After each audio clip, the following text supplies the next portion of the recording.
विंदापाल उग्रसेन पाल महाविद्यालय की इस ऑनलाइन कक्षा में हम पुनः आप सभी छात्र छात्राओं का स्वागत करते हैं। जैसा कि मैंने पहले भी आप लोगों को अवगत कराया था कि हमारी परीक्षाएं डीएलएड की जो परीक्षाएं हैं वह मार्च महीने में प्रस्तावित हो चुकी हैं और उसी क्रम में हम पूर्व में जितने भी महत्वपूर्ण प्रश्न चल रहे हैं पूछे गए हैं 2020 में, 21 में या 23 में, उन सभी प्रश्नों को हमने रिवीजन करने का प्रयास किया है। तो आज फिर उसी क्रम में हम 2020 में ही पूछे गए अति लघुत्तरीय प्रश्नों को यहाँ लेकर के हम आपके सम्मुख उपस्थित हुए हैं। तो इसमें पहला प्रश्न जो आपका है कि 16वां प्रश्न है आपका, 16वां प्रश्न है आपका, बौद्धकालीन शिक्षा के दो केंद्रों के नाम बताइए। ठीक, बौद्धकालीन जो शिक्षा के केंद्र थे जहां पर बौद्ध मठों के द्वारा बौद्ध मठों में बालकों को शिक्षा दी जाती थी, तो उनके दो केंद्रों के नाम पूछ रहा है। तो आप पहला काशी बता दीजिए, दूसरा तक्षशिला बता दीजिए। क्या बताएंगे? काशी बता दीजिए, तक्षशिला बता दीजिए। ठीक है, तो इसका उत्तर क्या हो जाएगा? काशी और तक्षशिला। ठीक, अब आपका 17वां प्रश्न है कि मूल्य परक शिक्षा के उद्देश्य बताइए। मूल्य परक शिक्षा का क्या उद्देश्य है? शिक्षा मूल्य परक शिक्षा के व्यापक उद्देश्य हैं। आप इसके दो उद्देश्यों की बात कर रहे हैं, आप दो उद्देश्य लिख दीजिए। एक उद्देश्य, दो उद्देश्य, तो आपको 1 नंबर मिल जाएगा। पहले उद्देश्य में लिख दीजिए कि बालक एक योग्य नागरिक बन सके, मूल्य परक शिक्षा का यह उद्देश्य होता है। दूसरे उद्देश्य में लिख दीजिए कि बालकों में देशभक्ति की भावना बढ़ सके। तो ये आप 2 बिंदु अगर लिख देंगे तो मूल्य परक शिक्षा का उद्देश्य हो जाएगा। ठीक है, छोटा क्वेश्चन है, 1 लाइनर प्रश्न है, ज्यादा लिखने की हमको इसमें जरूरत होती नहीं है। 18वां प्रश्न है कि भारतीय शिक्षा का महाअधिकार पत्र किसे कहा जाता है? नो डाउट वुड डिस्पैच को। किसको कहा जाता है? वुड डिस्पैच को। क्या कहा जाता है? वुड डिस्पैच को कहा जाता है। इसको महाअधिकार पत्र भी कहा जाता है, मैग्ना कार्टा भी कहा जाता है। तो यह भी पूछा जा सकता है, जैसे इस प्रश्न में तो पूछा गया कि भारतीय शिक्षा का महाअधिकार पत्र किसे कहा जाता है।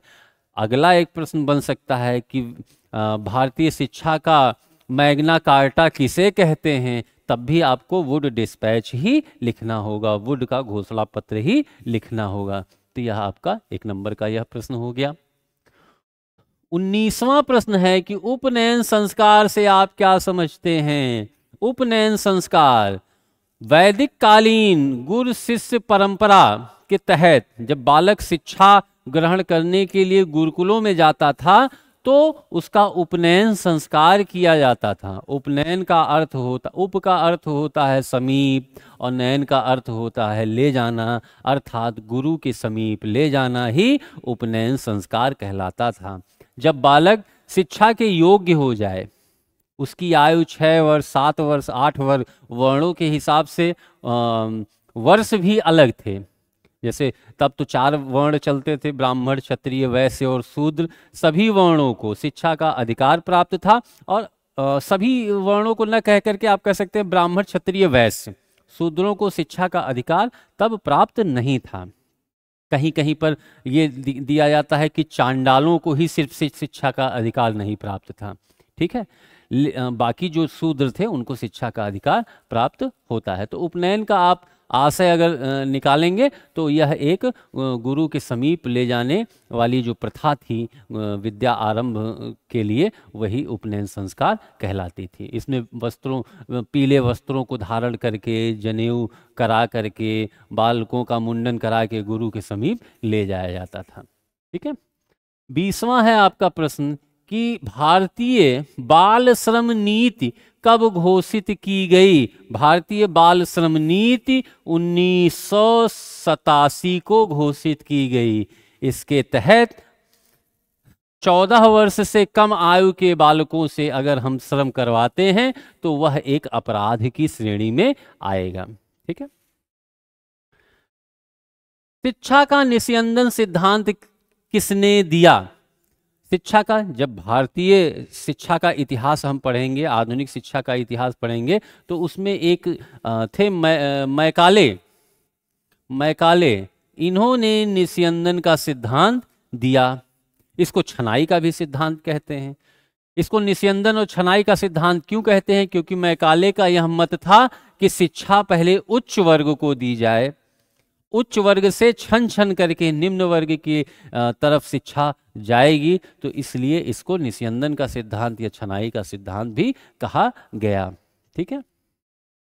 22वां प्रश्न है आपका कि प्लेटो की कोई एक रचना का नाम बताइए। पिछली ऑनलाइन वीडियो में भी मैंने बताया था, दी रिपब्लिक इनकी प्रमुख रचना है, तो आप इसमें लिख सकते हैं दी रिपब्लिक। ठीक है। कस्तूरबा गांधी बालिका विद्यालय की स्थापना के 2 उद्देश्य लिखिए। इसमें 2 उद्देश्य आपको लिखना है। कस्तूरबा गांधी विद्यालय जो होता है निम्न वर्ग की बालिकाओं के लिए शिक्षा मिल सके, आवासीय होता है। यह विद्यालय जो होता है आवासीय हो सकता है, तो इसका आशय यह भी है कि बच्चों को रहने के, खाने के, पीने के हर तरह की सुविधाएं मिल सकती हैं। तो पहला उद्देश्य में आप क्या लिखेंगे कि निम्न वर्ग की बालिकाओं को शिक्षा मिल सके, और दूसरा लिख सकते हैं कि सर्वसुलभ हो। कस्तूरबा विद्यालय का जो दूसरा उद्देश्य है कि शिक्षा सर्वसुलभ हो। ठीक, ये आप 2 चीजें इसमें लिख दीजिए, 1 नंबर आपको मिल जाएगा। 24वां प्रश्न है आपका कि भारत में अध्यापक शिक्षा के मानक कौन सी संस्था तय करती है? शिक्षकों के मानक कौन सी संस्था तय करती है? तो NCTE आप इसमें लिखेंगे, NCTE जो संस्था होती है यह शिक्षकों के मानक को तय करती है। ठीक है। इसके बाद शिक्षा की एक परिभाषा दीजिए। तो स्वामी विवेकानंद के अनुसार मनुष्य में निहित अंतर्निहित शक्तियों का पूर्णतः विकास ही शिक्षा है। आप लिख दीजिए, आपको 1 नंबर मिल जाएगा। फिर से रिपीट कर दे रहा हूं कि मनुष्य के अंदर अंतर्निहित शक्तियों का पूर्णतः विकास करना ही शिक्षा कहलाती है। शिक्षा के 2 उद्देश्य लिख दीजिए। शिक्षा के उद्देश्य, तो वैसे तो शिक्षा का जो मूल उद्देश्य होता है वह होता है सर्वांगीण विकास, लेकिन जब यहाँ बात कर रहे हैं 2 उद्देश्यों की, तो उसमें आप लिख दीजिए शारीरिक विकास, मानसिक विकास, और लिख दीजिए चारित्रिक विकास, नैतिक विकास, संवेगात्मक विकास, बहुत सारे विकास हैं। आप उन सभी विकास को लिख दीजिए, शिक्षा का उद्देश्य हो जाएगा। ठीक है। फिर लिखा है 27वां प्रश्न कि ड्रॉप आउट बालक से आप क्या समझते हैं? ड्रॉप आउट बालक से आप क्या समझते हैं? ऐसे बालक जो नामांकन करवा के स्कूल में अपना रजिस्ट्रेशन करवा लें और फिर पढ़ाई छोड़ दें, ऐसे बालकों को ड्रॉप आउट बालक कहते हैं। ड्रॉप आउट बालक कहते हैं जो बालक विद्यालय में रजिस्ट्रेशन करवा दें और उसके बाद विद्यालय को छोड़ दें, वो ड्रॉप आउट बालक कहलाते हैं। भारतीय राष्ट्रीय कांग्रेस के 2 प्रमुख आंदोलनों के नाम लिखिए। बहुत ही सिंपल है। भारतीय राष्ट्रीय कांग्रेस, आप गांधी जी के आंदोलन ही लिख दीजिए, क्योंकि गांधी जी भारतीय राष्ट्रीय कांग्रेस के आधार स्तंभ भी रहे हैं। ठीक, तो गांधी जी के 2 अगर आप आंदोलन लिख दीजिए, असहयोग आंदोलन लिख दीजिए, सविनय अवज्ञा आंदोलन लिख दीजिए, नमक आंदोलन लिख दीजिए। ठीक, आप जो है भारत छोड़ो आंदोलन लिख दीजिए, तो यह उसी के अंतर्गत आ जाएगा। 2 आंदोलनों के नाम आ जाएंगे। 29वां प्रश्न है आपका, पर्यावरण संरक्षण के 2 उपाय बताइए। कितना सिंपल सा प्रश्न है। पर्यावरण संरक्षण के लिए 2 उपाय बताइए। अधिक से अधिक वृक्ष लगाइए। ठीक है, अधिक से अधिक वृक्ष लगाइए। और दूसरा जो सबसे महत्वपूर्ण आज के वर्तमान समय में है कि इलेक्ट्रिक गाड़ियों को बढ़ावा दिया जाए। ठीक, और दूसरा उनको कर मुक्त कर दिया जाए। कर मुक्त कर दिया जाएगा तो आम जनता भी उसको खरीदेगी, लाभ उठाएगी, और वातावरण प्रदूषण कम होगा। ठीक है, तो आप यह 2 उपाय लिख दीजिए। अधिक से अधिक वृक्ष लगाइए और इलेक्ट्रिक गाड़ियों का उपयोग करिए, और सरकार प्रयास करे की जो है इलेक्ट्रिक गाड़ियों को जो वो बिक्री करती है उसमें वो उसको कर मुक्त कर दे तो सस्ती हो जाएगी, तो अधिक से अधिक लोग उसको खरीदेंगे, तो पर्यावरण संरक्षण हो जाएगा। ठीक है। किन्हीं 4 नैतिक मूल्यों के नाम लिखिए। पिछली कक्षा में भी हमने बताया था, मूल्य जब पढ़ा रहे थे, काने की परिभाषा हमने बताई थी, तब भी हमने कहा था कि मूल्य प्रेम, दया, करुणा, सहानुभूति, परोपकार, जीव प्रेम, प्रकृति प्रेम, अहिंसा, बहुत सारे ऐसे नैतिक मूल्य हैं जिनको हम लिख देंगे तो हमारा 1 नंबर हमको मिल जाएगा। तो यही है प्रेम, दया, करुणा, सहानुभूति, सहयोग। तो बच्चों, आज की इस ऑनलाइन कक्षा में बहुत ही अल्प समय में हमने 2020 में पूछे गए अति लघुत्तरीय प्रश्नों को देखा, समझा।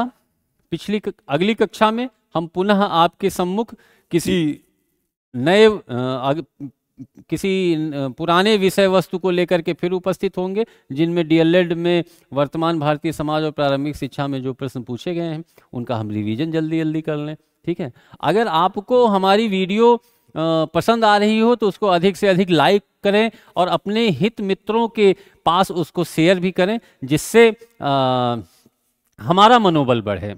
ठीक है। जब हमको लगेगा कि हमारा वीडियो अधिक से अधिक लोग देख रहे हैं तो हमारा मनोबल बढ़ेगा। तो आज के लिए इतना ही। धन्यवाद।